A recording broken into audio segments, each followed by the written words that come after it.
तो बच्चों लोग अपना नेक्स्ट कॉन्सेंट्रेशन टर्म रहेगा परसेंटेज वॉल्यूम बाय वॉल्यूम। ठीक है, जब भी हम परसेंटेज वॉल्यूम और वॉल्यूम निकालते हैं किसी भी कंपोनेंट का, तो वो निकालना क्या है, उस कंपोनेंट का volume by total volume into 100 into 100 ठीक है, तो volume of component by volume total into 100 कर देंगे। ठीक, अब आपके सामने दो क्वेश्चन लिखा होगा, दो क्वेश्चन को सॉल्व करेंगे। पहले क्वेश्चन में क्या है कि H2 है, O2 है और CH4 है, सबका वॉल्यूम 1 लीटर लिया हुआ है। आपको परसेंटेज वॉल्यूम वो वॉल्यूम फाइंड करना है। आपको बस सेकंड क्वेश्चन दिया हुआ है कि H2 का 1 मोल है, O2 का 2 मोल है और CH4 का 2 मोल है। इस केस में आपको परसेंटेज वॉल्यूम वॉल्यूम निकालोगे assuming same pressure temperature condition, assuming same PNT, assuming same PNT। ठीक है,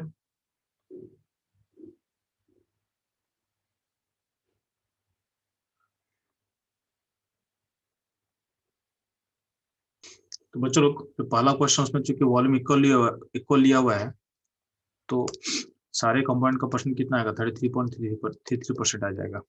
कौन सा परसेंटेज, तो परसेंटेज वॉल्यूम वॉल्यूम का जो फैक्टर होगा वो इतना आ जाएगा। ठीक है, सिमिलरली जो सेकंड क्वेश्चन है, सेकंड क्वेश्चन में देखो मोल दिया हुआ है और हम लोग पर और सारा का सारा गैस है, तो लोग हम लोग पता है कि जो गैस का मोल होता है और उसका जो वॉल्यूम होता है आपस में प्रोपोर्शनल होता है।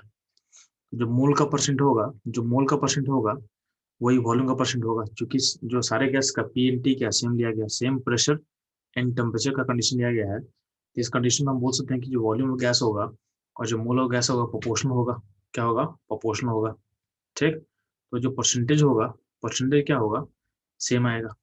सो यानी जो मोल का परसेंट निकालेंगे वही वॉल्यूम का परसेंट आ जाएगा। तो ध्यान ना, इसमें अब H2 का मोल परसेंट कितना है, 20% है, तो यही यही यही इसका वॉल्यूम परसेंट होगा। O2 का कितना होगा, 40% होगा और CH4 कितना होगा, 40% होगा। ठीक है, ये हुआ सेकंड क्वेश्चन। ठीक है, नेक्स्ट जो कंसंट्रेशन आपके पास रहेगा मोल फ्रैक्शन, क्या रहेगा, मोल फ्रैक्शन। तो ध्यान देना, मोल फ्रैक्शन को रिप्रेजेंट कैसे करते हैं, तो एक्स सिंबल से रिप्रेजेंट करते हैं। तो किसी भी कंपोनेंट का मोल फ्रैक्शन को हम XC लिख सकते हैं, C मतलब कंपोनेंट। ठीक है, तो मोल फ्रैक्शन किसी भी कंपोनेंट का कैसे निकालते हैं, तो उसका मोल बाय टोटल मोल, यानी mole of component by total mole का रेशियो होता है मोल फ्रैक्शन। मैं फिर से रिपीट कर रहा हूँ, mole of component by total mole का रेशियो होता है मोल फ्रैक्शन। ठीक है, तो अगर ये आपको समझ में आ गया तो यहाँ पे आपको पास क्वेश्चन दिख रहा होगा, इन सारे क्वेश्चन में आपको मोल फ्रैक्शन फाइंड करना है। ठीक है, ध्यान देना, आपके पास टोटल क्वेश्चन कितना दिख रहा होगा, तो टोटल 7 क्वेश्चन यहाँ पे है। तो आपको एक सेकंड, अभी आपको 7 क्वेश्चन दिख रहा होगा। तो इन 7 क्वेश्चन का, इन 7 क्वेश्चन में जितना भी कंपोनेंट है सारे का मोल फ्रैक्शन बताना आपको फास्ट।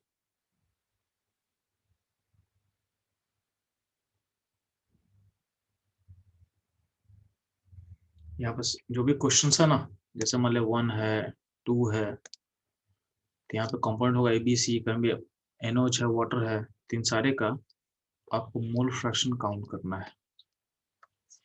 ठीक है, आपको सारे का मोल फ्रैक्शन काउंट करना है। ठीक है, जो क्वेश्चन नंबर 7 था ना, 7 नंबर क्वेश्चन में NOH है तो साथ में वाटर भी होगा, यानी NH2 प्लस वाटर का सॉल्यूशन दिया हुआ है, उसमें NOH का परसेंटेज 10% है। ठीक है, तो उसमें NOH और वाटर का निकालना आपको। ठीक है, चलो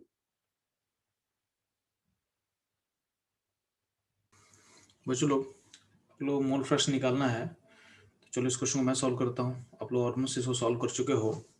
ठीक है, तो ध्यान देना,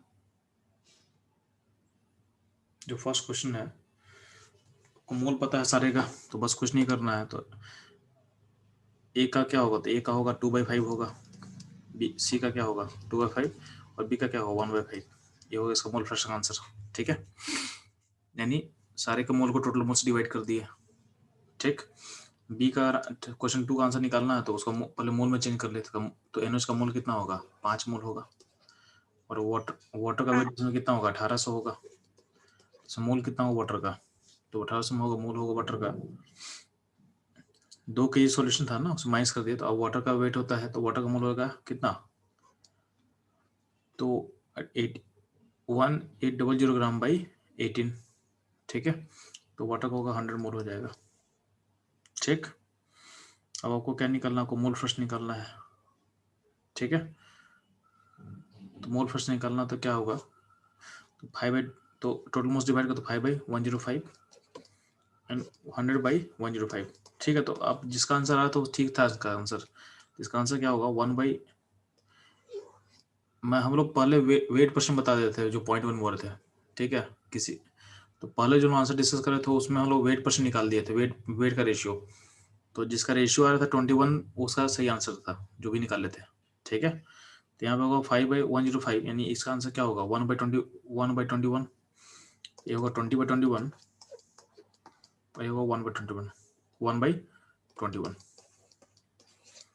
ठीक है। तो क्वेश्चन नंबर 2 हुआ। 3 में देखोगे तो टोटल मोल 19 है, तो 60/19, H2 का, CH4 का 2/19 और O2 का 1/19, ये होगा आंसर। 4th में चूंकि इक्वल मोल लिया हुआ तो सबका क्या होगा, 1/3, 1/3, 1/3, ठीक है। तो ऐसे सोच सकते हम लोग।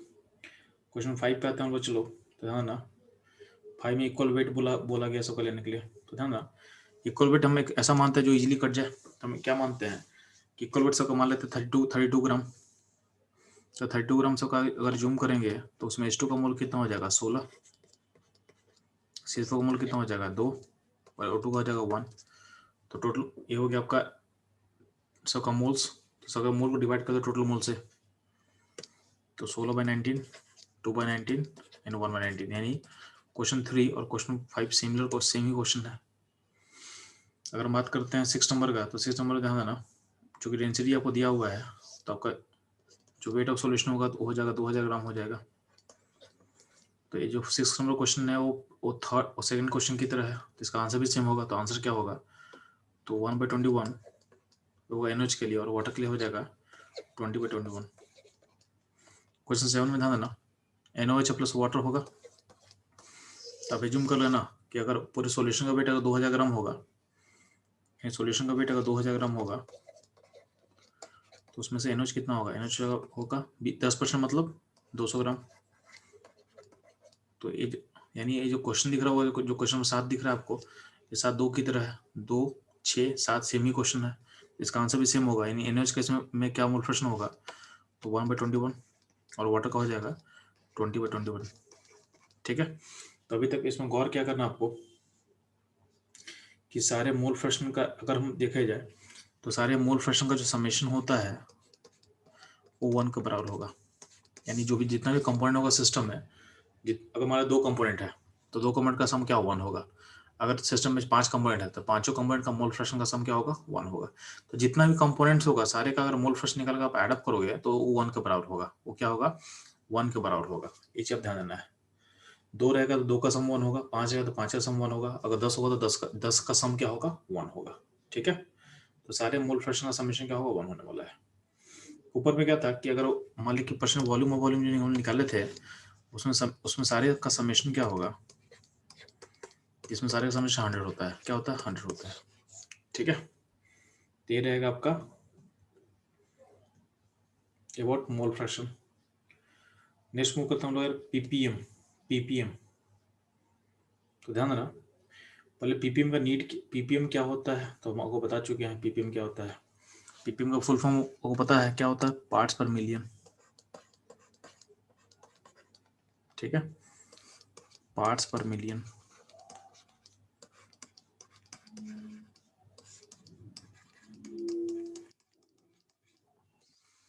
बता ना पीपीएम का नीड क्यों पड़ता है, पीपीएम का नीड क्यों पड़ता है, why we need PPM, why we need ppm.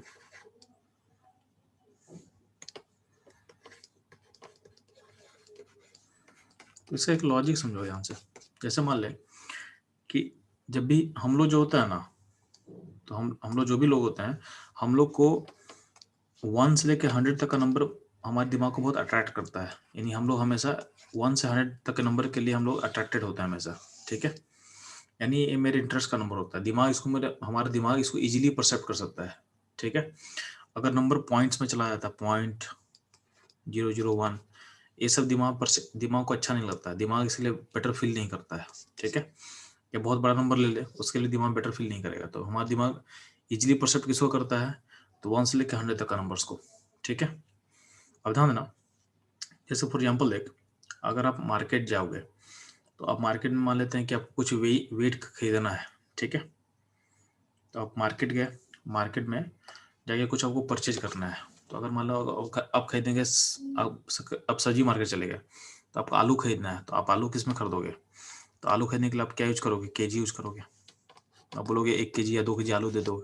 ठीक है, तो आपके पास केजी है, ग्राम होता है मेजर करने के लिए, केजी है, ग्राम है, ठीक है, टन होता है, ठीक है, मिलीग्राम होता है, माइक्रोग्राम होता है।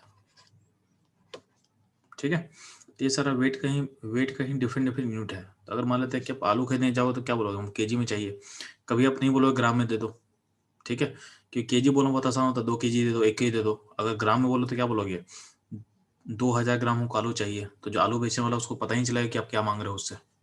ठीक है, वो बोलेगा 2000 ग्राम, उसको समझ नहीं आएगा, तो उसके लिए बेटर क्या होगा, 2 केजी उसके बेटर टर्म होगा। ठीक, ऑल 2 केजी या 2000 ग्राम दोनों सेम ही चीज है, लेकिन फिर भी क्या होगा, 2 केजी उसमें प्रेफरेंस लेगा। तो हम लोग अपने हिसाब से केजी को यूज करेंगे कब, सब्जी के मार्केट में। अगर हम चले गए ज्वेलरी के दुकान में, यानी हमको गोल्ड परचेज करना है, तो वहाँ कभी नहीं बोलेंगे हमको, वहाँ बोलेंगे दुकानदार को कि हमको 0.0001 केजी गोल्ड चाहिए। तो दुकानदार को समझ नहीं आया तुम क्या मांग रहे हो उससे, समझाने के लिए क्या बोलना पड़ेगा कि हमको 1 ग्राम दे दो गोल्ड। ठीक है, तो दोनों बात सेम ही है, लेकिन वहाँ पे कौन सा वर्ड यूज करोगे, ग्राम में। तो ज्वेलरी की दुकान में आप ग्राम यूज करते हो। ठीक है, वही अगर आप मान चले गए, आप अपने कार का वेट मेजर करने चले गए, कार का या ट्रक का वेट मेजरमेंट के लिए क्या यूज करते हैं, तो वहाँ यूज करते हैं टन। तो बोलेंगे कार का जो वेट है वो 5 टन है। ठीक है, कभी नहीं बोलेंगे 5000 केजी है, या कभी ऐसा नहीं बोलेंगे कि 5 इतना ग्राम है।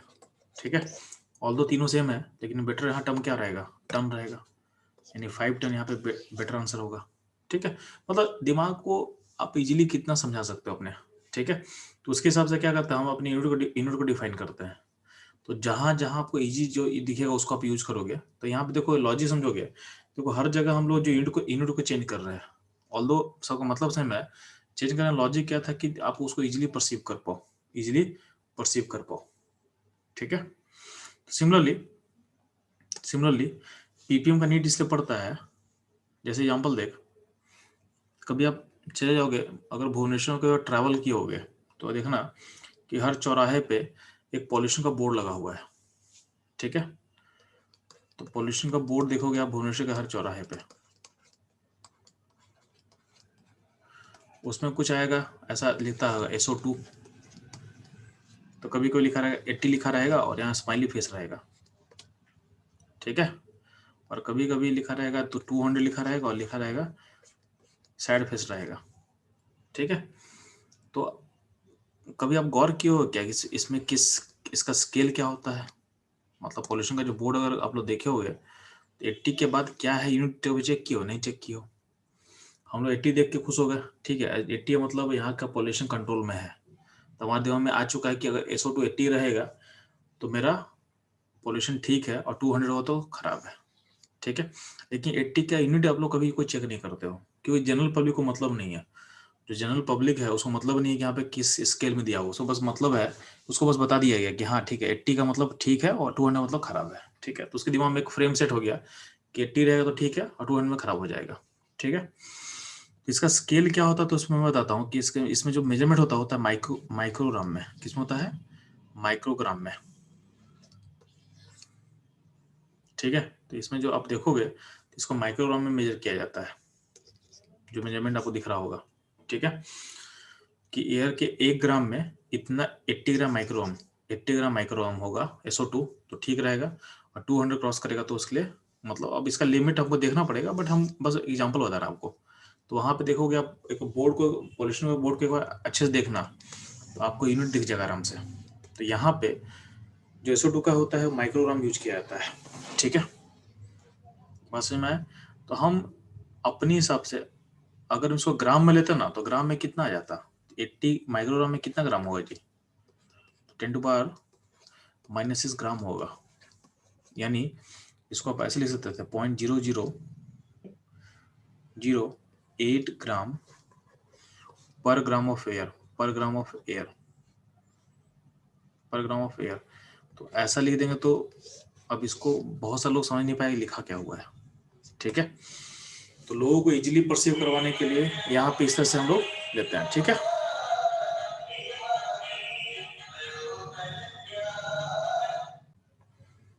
तो आप लोग समझ में आ चुका है कि हम लोग SO2 का जो मेजरमेंट कर रहे थे उसमें माइक्रोग्राम इसलिए यूज कर रहे हैं क्योंकि SO2 का अमाउंट बहुत कम होता है आपके एयर में, ठीक है। तो SO2 को अगर आप पर ग्राम में मेजर करोगे ना तो आपके एयर के 1 ग्राम में बहुत कम अमाउंट ऑफ SO2 प्रेजेंट होता है।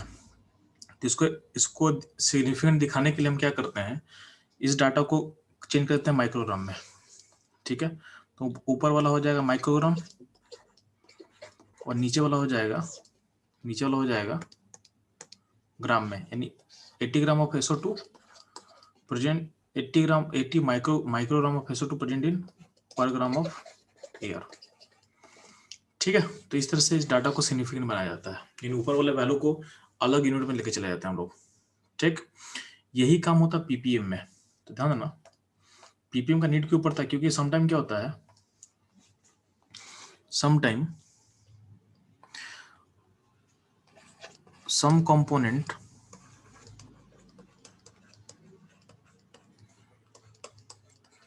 present in very little amount,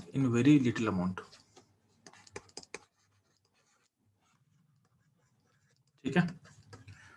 तो उसको एक्सप्रेस करने के लिए हम PP में PPV यूज करेंगे। तो वी नीड,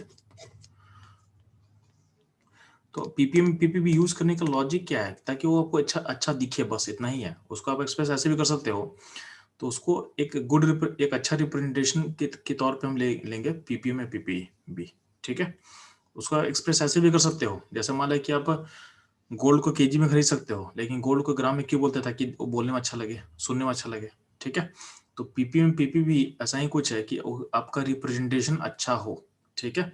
तो जहां पे आपका कंपोनेंट बहुत कम अमाउंट में प्रेजेंट होगा, उस केस में हम लोग PPM में PPV यूज करते हैं,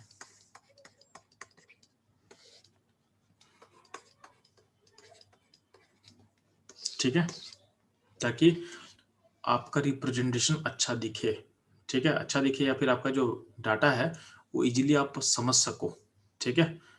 ज़्यादा पॉइंट्स में रहेगा तो उसको याद करना मुश्किल है, उसको दिमाग में सेट करना मुश्किल, कैलकुलेशन उससे मुश्किल होगा बार बार, ठीक है। तो जहाँ पे लिटिल अमाउंट होगा वहाँ पे PPM या PPV यूज करेंगे, ताकि डाटा का रिप्रेजेंटेशन अच्छा रहे, ठीक। आपका कैलकुलेशन का प्रोसेस मिनिमाइज हो जाएगा प्रोसेस में। अब ध्यान देना, एग्जाम्पल देख, PPM डिफाइन कैसे करते हैं। तो जिस भी कंपोनेंट का हमको PPM निकालना होता है ना, उसका मोल बाय टोटल मोल इनटू 10⁻⁶, यानी ये फैक्टर मल्टीप्लाई कर रहे हैं, ठीक है। तो ध्यान देना, तो PPM को एक्सप्रेस करने का तरीका होता है। तो बहुत जगह हम लोग क्या करते हैं, वेट में निकालते हैं, तो weight of component by weight total into 100 कर देंगे, सॉरी इंटू 10⁻⁶ कर देंगे, तो ये हो जाएगा। इस तरह से भी हम कंपोनेंट का PPM निकाल सकते हैं, या फिर वॉल्यूम के टर्म में बात करेंगे तो volume of component by volume total into 10⁻⁶ कर देंगे, तो इस तरह से भी कंपोनेंट का PPM निकल सकता है। और आपका mole of component by mole total into 10⁻⁶ कर देंगे, तो इससे भी आपका PPM निकल सकता है। तो जनरली हम लोग मोल वाला ये टर्म ज़्यादा यूज करते हैं, ठीक है। हाँ, आपके जो पॉल्यूशन कंट्रोल बोर्ड में लगा हुआ है ना, उसमें ये टर्म यूज किया गया है, उसमें माइक्रोग्राम यूज किया है ना, तो ये वाला टर्म यूज किया हुआ है, weight of component by weight total into 10⁻⁶, ठीक है। तो जो माइक्रोग्राम है, माइक्रोग्राम को ही आप PPM लिख सकते हो, ठीक है। ग्राम को माइक्रोग्राम में चेंज करने के लिए क्या फैक्टर अप्लाई करो, 10⁻⁶ अप्लाई करते हो, तो वही चीज यहाँ पे है। तो यहाँ पे जो पॉल्यूशन कंट्रोल बोर्ड में जो लगा भुवनेश्वर में, वहाँ पे PPM का डाटा ही रिप्रेजेंट होता है, ठीक। ध्यान देना, हम लोग ज्यादा यूज करेंगे वाला टर्म, मोल वाला टर्म, तो क्या होगा, पर मोल के टर्म में हम बात करेंगे तो mole of component by mole total into 10⁶ ये होता है उस कंपोनेंट का पीपीएम, उस कंपोनेंट का पीपीएम। ठीक है, अब ध्यान देना, जो मोल ऑफ कंपोनेंट होगा बाय मोल टोटल, ये क्या होता है, मोल फ्रैक्शन होता है, ये होता है मोल फ्रैक्शन। तो पीपीएम और मोल फ्रैक्शन में रिलेशन हो जाएगा, तो पीपीएम इक्वल टू हो जाएगा, पीपीएम इक्वल टू हो जाएगा क्या, तो मोल फ्रैक्शन इनटू 10⁶। तो कभी कभी पीपीएम देके आपसे मोल फ्रैक्शन पूछ सकता है, या कभी कभी मोल फ्रैक्शन से पीपीएम बोलेगा। तो सिंपल है, मोल फ्रैक्शन के वैल्यू को 10⁶ से मल्टीप्लाई कर दो तो आपको पीपीएम मिल जाएगा, आपको पीपीएम मिल जाएगा। ठीक है, इससे आप सोच सकते हैं। पीपीएम हम किसके लिए निकालते हैं जनरली, तो पीपीएम हम उसके लिए निकालते हैं जिसका अमाउंट बहुत कम प्रेजेंट होता है, जिसका आपके मिक्सचर में जिसका अमाउंट बहुत कम प्रेजेंट होता है उसके लिए हम पीपीएम निकालते हैं, क्योंकि उसके लिए पीपीएम में आपका एक टर्म ठीक रहेगा। अगर जो जिसका अमाउंट काफी लार्ज होगा उसके लिए पीपीएम निकालोगे तो उसका अमाउंट बहुत बड़ा हो जाएगा, बहुत ज्यादा लार्ज हो जाएगा। तो फिर से वही होगा, बहुत लार्ज नंबर को भी आपको रीड करना आपके लिए डिफिकल्टी होगा। ठीक है, तो पीपीएम जनरली निकाला जाता है जिसका अमाउंट काफी कम अमाउंट जो प्रेजेंट होगा उसके लिए हम पीपीएम निकालते हैं। ठीक है, ध्यान देना, पीपीएम निकालने के प्रोसेस में क्योंकि आपको टोटल मोल से डिवाइड करना है, तो टोटल मोल से डिवाइड जब करोगे तो टोटल के समेशन में जो जिसका अमाउंट कम होगा ना उसको आप नेगलेक्ट कर सकते हो। ठीक है, जैसे मान ली इस क्वेश्चन में, इस क्वेश्चन में टोटल मोल का सम क्या होगा, 10 प्लस 10⁻⁵ 10⁻⁴। तो ये टर्म बहुत छोटा है, तो इसके लिए टोटल मोल को आप ऑलमोस्ट इक्वल टू 10 लिख सकते हो। तो कैलकुलेशन फास्ट करने के लिए हम लोग क्या करते हैं, जिसका अमाउंट कम होता है उसको टोटल मोल में ऐड करने टाइम उसको नेगलेक्ट कर सकते हैं, फॉर एग्जाम्पल इस क्वेश्चन में हीलियम और जो आर्गन है उसका अमाउंट 1 और 3 मोल है, लेकिन बाकी का मोल काफी लार्ज है, तो हम जब मोल को ऐड करेंगे तो इस 1 और 3 को हम नेगलेक्ट कर सकते हैं। इन टोटल मोल का इसमें सम क्या हो जाएगा, तो हो जाएगा 5 × 10⁵ के आसपास हो जाएगा। ठीक है, इस समेशन में 1 और 3 को हम नेगलेक्ट कर दिया। ठीक, तो ऐसा आप सोच सकते हो, इससे क्या होगा, आपका प्रोसेस और फास्ट हो जाएगा, प्रोसेस आपका और फास्ट हो जाएगा। ठीक है, तो इतना क्वेश्चन में आ गया है, तो आप एक क्वेश्चन सॉल्व करोगे। ठीक है, आप एक क्वेश्चन सॉल्व करोगे। क्वेश्चन को नंबर कौन सा बच्चा, क्या दिक्कत आपको सर? ये जो फास्ट वाला, इसको फर्स्ट वाले को क्या सॉल्व करना है, क्या प्रॉब्लम क्या हो रहा है? नहीं तो दोबारा बोलेंगे, सुना ही नहीं। अच्छा, मैं बोल रहा हूँ ना कि इस पीपीएम निकालने में टोटल मोल निकालते हो ना, तो टोटल मोल निकालते हो उसमें क्या होता है, जैसे मान ली इस क्वेश्चन के लिए टोटल मोल निकालेंगे तो इसमें देखोगे तो वाटर 10 मोल है, बाकी मोल उस बहुत कम है, तो बाकी मोल बहुत कम है, तो इन सबको हम जब टोटल मोल निकालते हैं तो इन सबको हम नहीं लिखते हैं, इसको ऑलमोस्ट 10 लिख सकते हो। ठीक है, जैसे इस सेकंड क्वेश्चन देखोगे, इसमें क्या है, इसमें आपका ये इसका मोल दोनों का लार्ज है, तो इन दोनों का मोल का जब टोटल मोल निकालोगे तो लॉजिकली क्या होना चाहिए, सारे मोल को हमको ऐड करना चाहिए था। लॉजिकली क्या है, सारे मोल को हमको ऐड करना पड़ेगा, बट हम क्या देख रहे हैं कि O2 और N2 के मोल के अलावा जो हीलियम और जो आर्गन का मोल है वो बहुत कम है, तो उसको हम नेगलेक्ट कर सकते हैं टोटल के एडिशन में। तो इसमें टोटल मोल क्या हो जाएगा, 5 × 10⁵ हो जाएगा। इसमें हम 1 और 3 को नेगलेक्ट कर दिए, 1 और 3 को नेगलेक्ट कर दिए। ठीक, ठीक है, यस सर। चलो, यस सर। तो आप लोगों को क्या करना है, आप लोग क्वेश्चन नंबर देखो यहाँ पे, ध्यान से ऊपर में क्वेश्चन है, ये वाला क्वेश्चन, इसको सॉल्व करोगे और यहाँ 2 क्वेश्चन सॉल्व करोगे फास्ट। ठीक है, यहाँ पे जो पीपीएम निकालोगे ना, पहले यहाँ जो क्वेश्चन है इसके लिए पीपीएम निकालना, N2 और O2 के लिए निकालना, यहाँ पीपीएम निकालना, हीलियम और आर्गन का पीपीएम निकालना। ठीक है, बाकी इन सारे क्वेश्चन में सारे का पीपीएम निकाल के चेक, इसमें तो पीपीएम दिया हुआ है, इसमें आपको मोल फ्रैक्शन निकालना है, तो इन दोनों क्वेश्चन में मोल फ्रैक्शन निकालना आपको और इसमें पीपीएम निकालना। तो यहाँ पे पीपीएम निकालना है तो जिसका अमाउंट कम है उसके लिए हम निकालने बोले हैं, जिसका लार्ज उसका पीपीएम बहुत बड़ा हो जाएगा, निकाल कर आप चेक कर लेना। ठीक है, तो उसको निकालने का वो मतलब नहीं बनता है, अब निकाल सकते हो, निकाल लेना उसको एक बार। ठीक है, जल्दी फास्ट सॉल्व करेंगे। तो बच्चों लोग, आप पीपीएम निकालना सीख चुके आप लोग, तो N2 का कितना पीपीएम इसमें आएगा, तो 10/10, टोटल मोल इसमें 10 मान लेते हैं। ठीक है, कि इसका मोल को नेगलेक्ट कर सकते हैं टोटल मोल निकालने में, तो दिस N2 का मोल divided by total mole into 10⁶, इसका आंसर कितना आएगा? 10 आएगा। इसका आंसर तो 10 ppm हो जाएगा N2 के लिए, O2 के लिए हो जाएगा 1 ppm। ठीक है, यहाँ पे मोल फ्रैक्शन कैसे निकालेंगे? तो कुछ नहीं करना है, आपको इस ppm के वैल्यू को डिवाइड कर देना किससे? तो 10⁶ से डिवाइड कर देना, तो आ जाएगा आपका ppm। वही यहाँ पे सब में, यहाँ पे यही काम करना, सारे ppm के वैल्यू को डिवाइड कर दो किससे? तो ppm के वैल्यू को डिवाइड कर देना आपको 10⁶ से, तो आपको मोल फ्रैक्शन मिल जाएगा। ठीक है, सिमिलरली आप यहाँ पे देखोगे तो यहाँ पे आपको टोटल मोल कितना आ रहा है? टोटल मोल आ जाएगा 5 × 10⁵।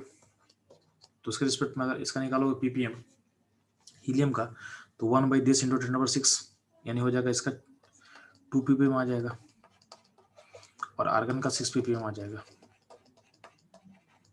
ठीक है, जिस तरह से ppm था तो ppm की तरह ही ppb होता है। चलो ppb में क्या करते हैं, सारा कम सेम है, बस मल्टीप्लाई करेंगे 10⁹ से, यानी सॉल्यूशन और ज़्यादा अगर डाइल्यूट होता है तो उसके उसमें ppb यूज करते हैं। ठीक है, तो उसमें सारा चीज़ सेम रहेगा, बस मल्टीप्लाइंग फैक्टर हो जाएगा 10⁹ हो जाएगा। ठीक।